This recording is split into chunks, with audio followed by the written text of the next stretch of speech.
for its famous pearls, sparkling shores, fearless spirit, and glorious heritage. Can you guess, friends?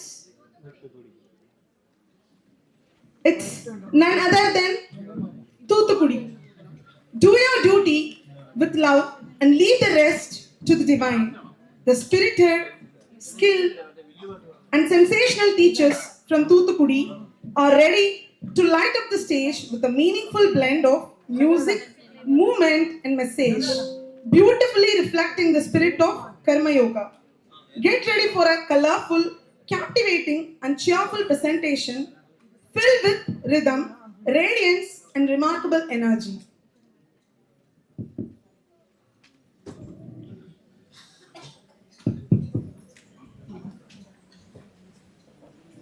ஓம் நம சிவாய. ஓம் அமிர்தேஸ்வரியை நமக. என்ன ஒரே யோசனையா இருக்குது? இல்ல, கர்மயோகம் கர்மயோகம்னு 2 நாள் அந்த வார்த்தையை தான் நான் கேட்டுக்கிட்டே இருக்கேன். ஆனா நானும் பகவத்கீதையில அந்த கர்மயோகத்தை பத்தி நான் படிச்சிருக்கேன். ஆனாலும் இன்னும் நல்லா புரிய மாட்டேங்குது. அதுதான் ஒரே யோசனையா இருக்கு. பலனை எதிர்பார்க்காம நம்மளுடைய கடமையை செய்யறது தான் கர்மயோகம். என்ன இப்படி சொல்றீங்க? இந்த காலத்துல எதையும் எதிர்பார்க்காம என்னத்தை செய்ய முடியும்?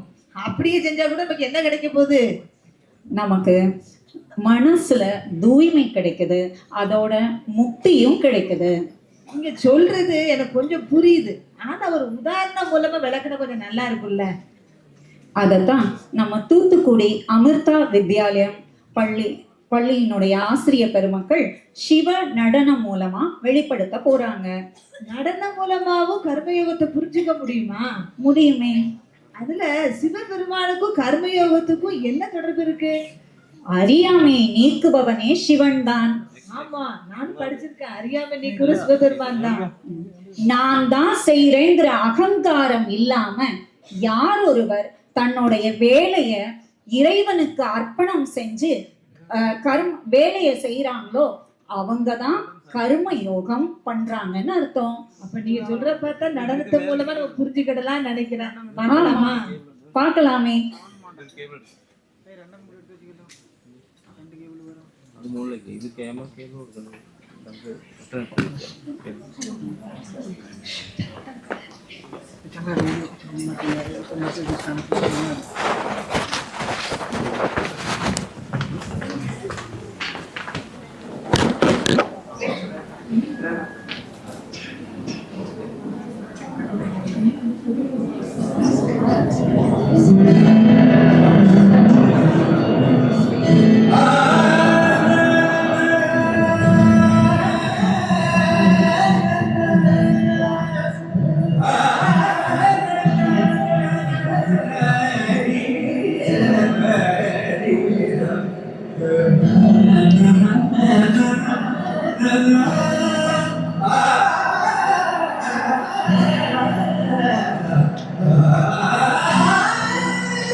என்ன புரிஞ்சுதா?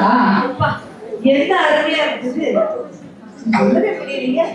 அந்த மாயையிலிருந்து விலகி அந்த ஆறு மூச்சனாகவும் அந்த மகா யோகியுமான அந்த சிவபெருமானுடைய அந்த சரணாகதியை அடைகிறத மிகச்சிறந்த கர்ம யோகங்கிறத நம்ம ஆசிரியர் பெருமக்கள் எவ்வளவு தத்ரூபமா நடிச்சு காட்டிட்டாங்க.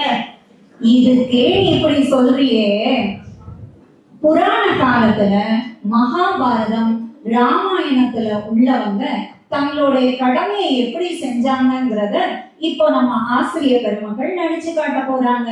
புராண காலத்துல கூட நடிச்சு காட்ட போறாங்களா? ஆமா, முதல்ல என்ன நடிச்சு காட்ட போறாங்க? முதல்ல மகாபாரதத்துல கிருஷ்ணர் துரோணாச்சாரியாருக்கு ஒரு தந்தையோட கடமை என்னங்கிறத பத்தி மிக அழகா நடிச்சு காட்ட போறாங்க. அந்த காட்சியை நினைக்கும் போது எனக்கு பார்க்கணும் போல ஆர்வமா இருக்க. பார்க்கலாமா? பார்க்கலாமே.